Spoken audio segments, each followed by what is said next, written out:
मकर संक्रांति का जो दिवस है वो कोई साधारण नहीं। आप लोग दान करते हो मकर संक्रांति में? कितनी चीजें दान करते हो? और सुहागन माताओं को देते हो ना? क्या देते हो? कितने देते हो? 13, 14 कितने हैं?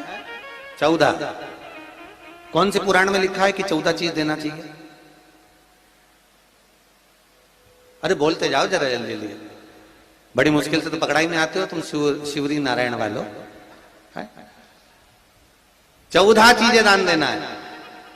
किस पुराण में लिखा है? कोई तुमसे पूछ सकता है तो महाराज आप कह सकते हो अग्नि पुराण में वर्णन आता है। कौन से पुराण में लिखा है? अग्नि पुराण में लिखा। देव ऋषि नारद भगवान विष्णु के पास जाकर पूछते हैं, नारायण कृपा करिए। भगवान विष्णु ने पूछा क्या बात है, बोलिए। देव ऋषि नारद क्या चाहते चाहते क्या हो वो बताओ महाराज, हमें इतना सा बता दो। शिव जी के यहां जाते हैं तो पहले उनके द्वारपाल से पूछना पड़ता है अंदर जाने के लिए। ब्रह्मा जी के यहां जाते हैं तो ब्रह्मा जी के द्वारपाल से पूछना पड़ता है। इंद्र के यहां जाते हैं तो इंद्र के द्वारपाल से पूछना पड़ता है।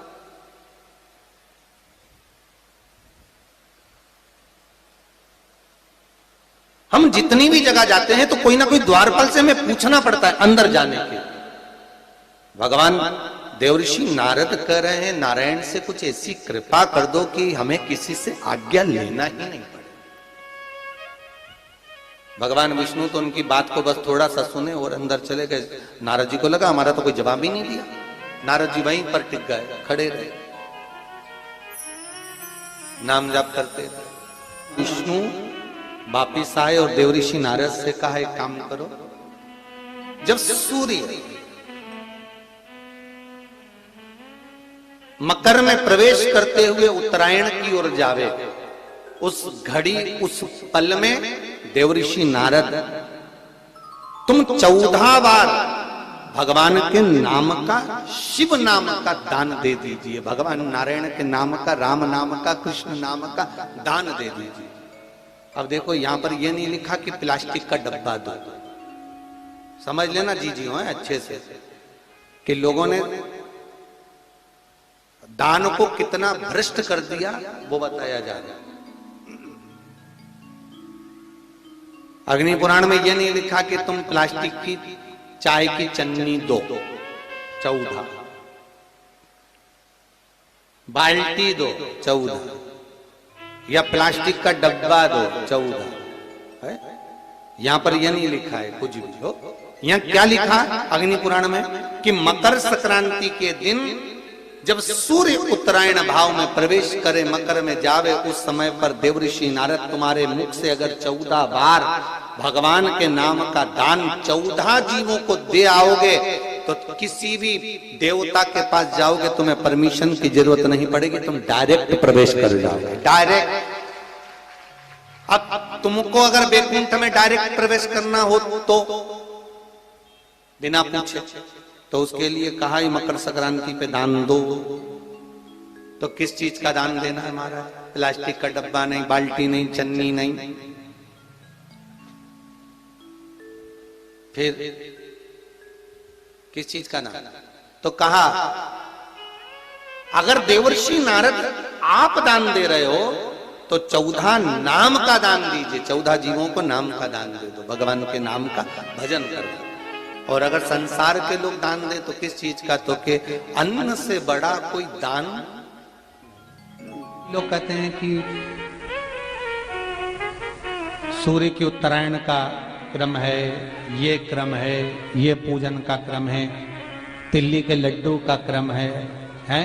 लड्डू बना लो तिल्ली का, इसका क्रम है। पर अगर स्कंद पुराण उठाओ तो स्कंद पुराण में अगर मकर संक्रांति के क्रम को यदि पढ़ोगे तो मालूम पड़ेगा कि पूरे वर्ष में एक दिन ऐसा था जिस दिन भगवान शिव और नारायण ये दोनों, इसलिए आज भी हिंदू धर्म में गुड़ के लड्डू तिल्ली के साथ मिलाते हैं। क्यों? उसका कारण कि शंकर और नारायण ये दोनों एक ही दिन, एक ही पल गंगा का स्नान करने के लिए जाते। एक ही भगवान शिव। देखिए कितना कितना हमारे हिंदू धर्म में एक एक तिथि का, एक एक बार का एक एक महत्व है, उसको समझिए।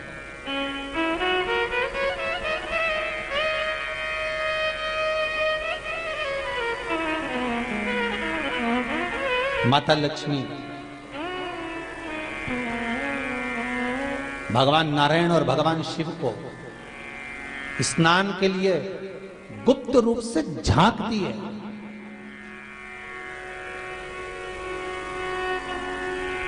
तो भगवान विष्णु ने तिरछी दृष्टि में माता लक्ष्मी को देखा, तिरछी दृष्टि। तो माता लक्ष्मी को देखकर भगवान विष्णु शिव जी को देखे तो शंकर भगवान ने कहा, नारायण हमने देख लिया, महारानी लक्ष्मी झांक रही है, हमने वर दे दिया है कि लक्ष्मी का एक नाम गुप्त लक्ष्मी रहेगा, ये छुपी रहेगी। और आज मकर संक्रांति के दिन नारायण और शिव का दर्शन इस लक्ष्मी ने करा है। पर जो गुप्त लक्ष्मी का दान दे देगा उसके घर में कभी कोई बड़ी बीमारी प्रवेश नहीं करेगी। कैंसर जैसा रोग, किडनी और लीवर का रोग नहीं हो सकता। आज भी नियम है कि मकर संक्रांति के दिन एक लड्डू बनाया जाता है गुड़ और तिल्ली का, उसमें 1 का सिक्का, 2 का सिक्का या कोई लक्ष्मी उसमें फंसा दी जाती है और लड्डू को पैक कर कर किसी मंदिर में दान दे दिया जाता है। उसको कहते हैं गुप्त लक्ष्मी, जिससे घर में कोई बड़ी बीमारी प्रवेश न हो। वो केवल मकर संक्रांति को ही होता है। आपको अगर ऐसा महसूस होता है कि किसी ने आपकी दुकान पर बंधन कर दिया, आपका व्यापार बांध दिया, 4 दिन दुकान अच्छी चल रही है और 4 दिन बंद हो रही है, तो महाराज सूर्य का उत्तरायण जो प्रवेश है मकर के अंतर्गत, वो दोपहर में लगभग 2:30 बजे के करीब में आए, 2:30 से 3 के करीब में आए। तो निवेदन करूंगा मैं आपको ऐसा लगता है कि आपका व्यापार 4 दिन अच्छा चल रहा है, फिर गिर रहा है, फिर चल रहा है, फिर नीचे आ रहा है, तो जब मकर राशि के भीतर सूर्य प्रवेश करेगा 2:30 के लगभग में आएगा, शायद दोपहर में 2:30-3 बजे के करीब में प्रवेश करेगा, तो आपको ऐसा लगे या किसी की तबियत थोड़े दिन अच्छी हो रही है, फिर गिर रहा है, फिर अच्छी हो रही है, फिर बेकार हो रही है, फिर अच्छी हो रही है, फिर बेकार हो रही, दवाई खा रहे हो नहीं लग रही, तो आप जब मकर राशि में सूर्य प्रवेश करे, कल मकर संक्रांति के दिन उत्तरायण जब सूर्य के भाव प्रवेश करे महाराज, दोपहर में 2:30-3 बजे के करीब में प्रवेश कर जाएगा इतनी बजे, तो प्रयास करना थोड़ी सी काली तिल्ली लेना महाराज जी, उसमें एक बमूल का कांटा लेना, काली तिल, बमूल का कांटा और किसी भी वृक्ष की 5 पत्तियां लेना महाराज, उसको लेकर अपने दुकान में, व्यापार में, या जिसको औषधि ना लग रही हो, जिसका स्वास्थ्य गड़बड़ हो रहा हमारा, उसका स्पर्श कराकर या 21 बार उस पर से उतार कर, और उतारना क्या नाम लेकर है? अवधूतेश्वर महादेव। कौन सा महादेव है? जम के बोलो जरा, अवधूतेश्वर महादेव। शिव जी का एक अवतार हुआ था, अवधूत रूप शंकर का। शंकर भगवान के उस क्रोध को, भगवान शिव के उस क्रोध को ब्रह्मा जी ने घोड़े का रूप दे दिया था और घोड़े को समुद्र में डाल दिया था।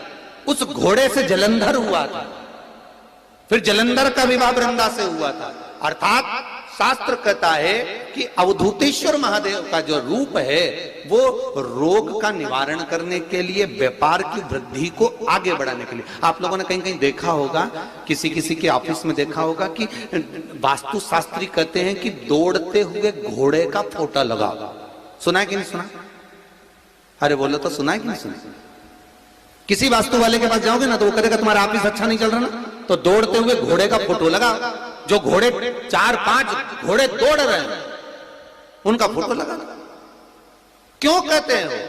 उसका कारण क्या है? वास्तु शास्त्री ऐसा क्यों बताते हैं कि दौड़ते हुए घोड़े का फोटो? उसका शास्त्र प्रमाण शिव महापुराण करती है महाराज कि शिव का एक रूप अवधूतेश्वर है, जिसको ब्रह्मा जी ने घोड़े का रूप दे दिया और घोड़े का रूप देकर उसको समुद्र में डाल दिया, जिससे जलंधर की उत्पत्ति हुई। तो अगर मान लो, अगर प्रॉब्लम चल रही है, व्यापार में दिक्कत आ रही है, व्यवसाय में तकलीफ आ रही है, या किसी ना किसी रूप में कोई ना कोई कष्ट आपको लग रहा है, तो अवधूतेश्वर महादेव का नाम लेकर काली तिल्ली, वृक्ष की पत्ती और एक बमूल का कांटा लेकर, और आप दुकान में से उतार लो, चाहे शरीर पर से उतार लो, उसको ले जाकर किसी भी चौराहे पर उसको पटक दीजिए। चौरस्ते पर नहीं डाल सकते तो बहते हुए पानी में डाल दीजिए। बहता हुआ पानी ना मिले तो पीपल के वृक्ष के नीचे डाल दीजिए, पर उसको मकर राशि के प्रविष्ट भाव में ही डालना।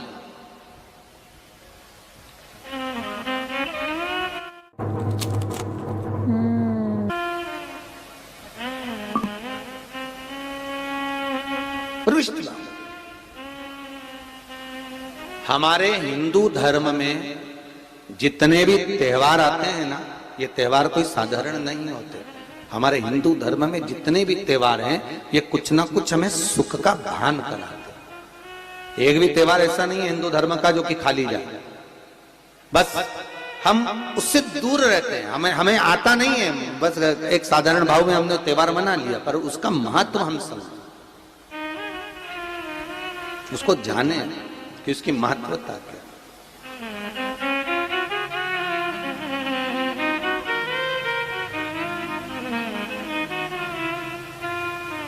बस हृदय चित्त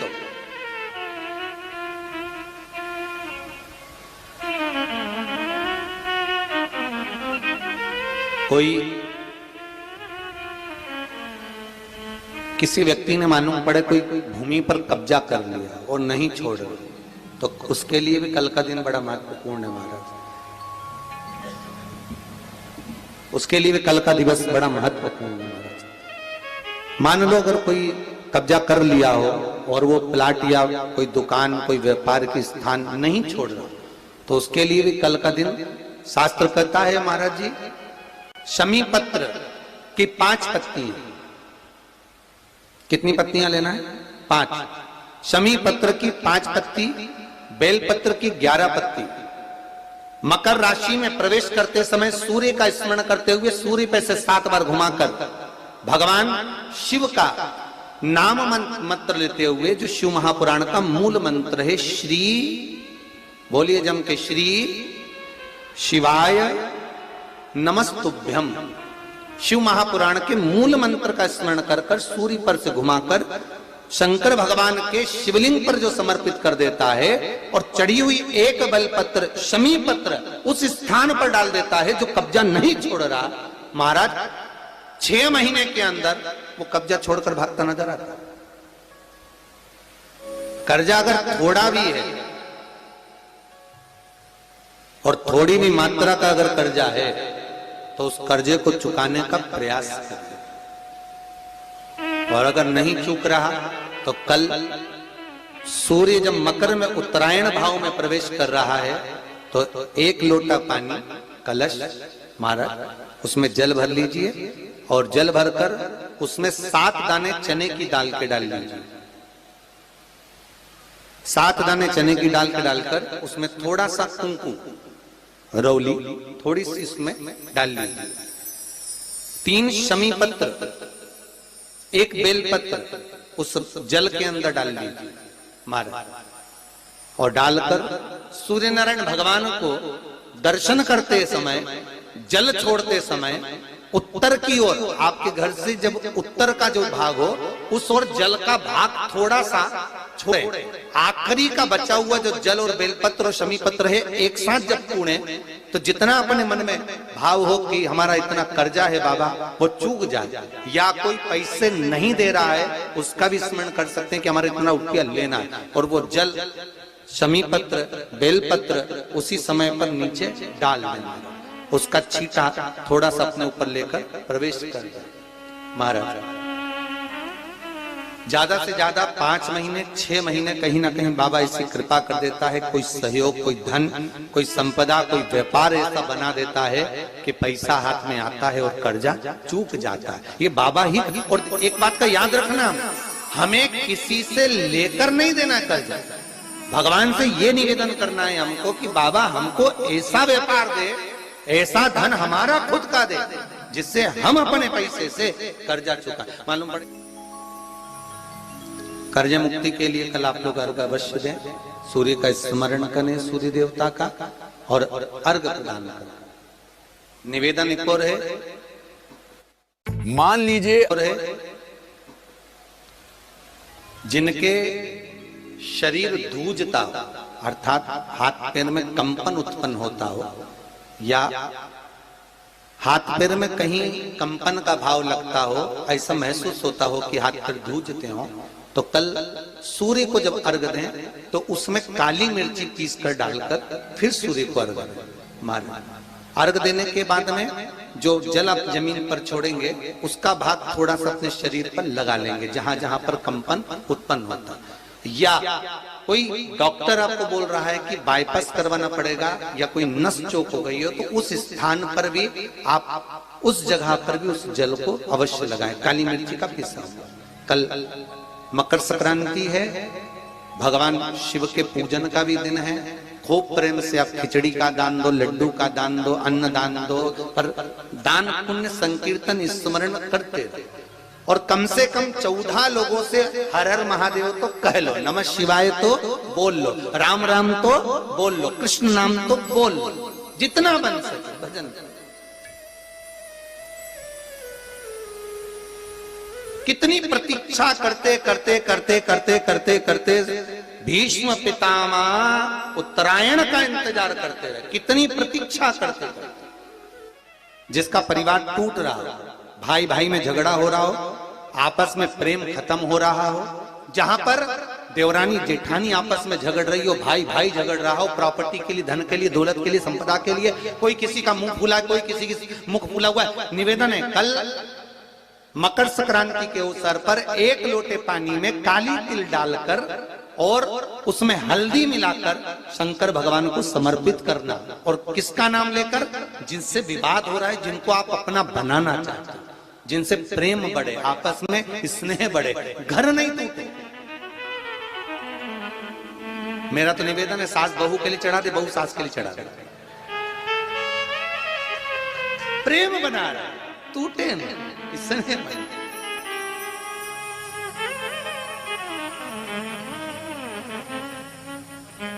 ये आपस का जो प्रेम है ये टूटना नहीं चाहिए। कल मकर संक्रांति के अवसर पर ये करिए। कहते हैं मकर संक्रांति है, जिस समय पर कल सूर्य उत्तरायण आ जाए और पहले दिन उत्तरायण के दिन ही जब संध्या का समय होता है, शाम का समय होता है, महाराज संध्या का जो समय होता है शाम का, अगर कोई बच्चा पलंग पर बाथरूम करता हो, गंदगी करता हो, सारी औषधि कर ली, दवाई कर ली, और या बच्चा रात्रि को उठकर चिड़चिड़ करता हो या रोता हो रात भर, महाराज उसके लिए, या माता के स्तनों में बच्चे को पिलाने के लिए दूध ना आता हो उसके लिए, या बच्चा रुदन करता हो या बच्चा गंदगी करता हो उसके लिए, कल शाम के समय पर, प्रथम दिन में जब भगवान उत्तरायण आ रहे हैं मकर राशि के अंतर्गत, तो शाम के समय पर मकर संक्रांति के दिन गुड़ को पानी में मिलाकर शिवजी पर लेपन कर दो, उसी हाथ को बच्चे को मंदिर के बाहर चटा दो महाराज, फिर वो पलंग पर कभी गंदगी नहीं करेगा महाराज। जिस नारी का स्तन में दूध नहीं आता हो बच्चों को पिलाने के लिए, उसको भी अगर चटा दिया जाए तो स्तन में दूध आना प्रारंभ हो जाए महाराज। जो बच्चा रात्रि को रोता हो, जाग जाता हो, उसको भी अगर वो हाथ चटा दिया जाए तो वो काम करता है महाराज। ये कल के दिन करके देखना, बाद में बताना जरूर। हो रही हो, ज्यादा शुगर की परेशानी आ रही हो और इंजेक्शन लेना पड़ रहा हो, उनके लिए निवेदन है, काली तिल्ली कल के लिए है ये खास तौर से, बाकी के शुगर के लिए तो उपाय और बाद में बता देंगे, पर कल के लिए जो करना चाह रहे हैं, जिनकी शुगर लेवल में नहीं आ रही, काली तिल्ली शंकर भगवान के शिवलिंग पर समर्पित कर दो, और उस काली तिल्ली को जब शिव जी पर चढ़ाएं तो महाराज हाटकेश्वर महादेव का नाम लेना है। कौन से महादेव? हाटकेश्वर महादेव का नाम लेना है, और शंकर भगवान पर काली तिल्ली चढ़ाते जाना है। उसमें कंकर नहीं हो, सफेद तिल्ली का एक भी दाना नहीं हो, इसका ध्यान रखिएगा। उस काली तिल्ली को चढ़ा दीजिए, हाटकेश्वर महादेव का स्मरण कर कर, किसी को जल ना चढ़ाने देना उस समय पर जब आप शंकर जी को चढ़ाएं, और भगवान शंकर की हाटकेश्वर महादेव का स्मरण कर कर 108 रुद्राक्ष से मनके से माला जप लो। वहीं शंकर चढ़ी रहने देना तिल्ली, उसी तिल्ली को वापिस कटोरी में उठाकर लिया, 3 दिन तक लगातार उसको थोड़ा थोड़ा कर कर सुबह के समय खाली पेट खाइए, शुगर लेवल पर आ जाएगी महाराज, आपकी शुगर हाई ऊंची नीची नहीं जाएगी। हाटकेश्वर महादेव का स्मरण